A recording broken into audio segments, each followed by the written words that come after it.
உலகத்திலேயே தமிழகத்தில்தான் அரசு பள்ளிகளில் படிக்கும் மாணவர்களுக்கு இலவச லேப்டாப் வழங்கப்பட்டு வருவதாக சுகாதாரத்துறை அமைச்சர் விஜயபாஸ்கர் பெருமிதம் தெரிவித்துள்ளார். புதுக்கோட்டை மாவட்டம் அன்னவாசலில் பள்ளி மாணவ மாணவிகளுக்கு லேப்டாப் வழங்கும் நிகழ்ச்சி நடைபெற்றது. இந்நிகழ்ச்சியில் அமைச்சர் விஜயபாஸ்கர் கலந்து கொண்டு மாணவ மாணவிகளுக்கு லேப்டாப்களை வழங்கினார்.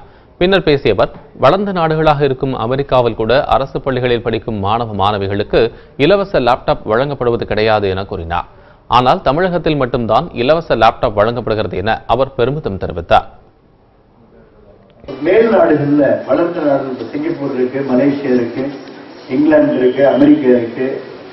அது போன்ற நாடுகள்லயாவது இது போன்ற திட்டங்கள் இருக்கா நீங்க உங்க ஆசிரியரை கேட்கணும்.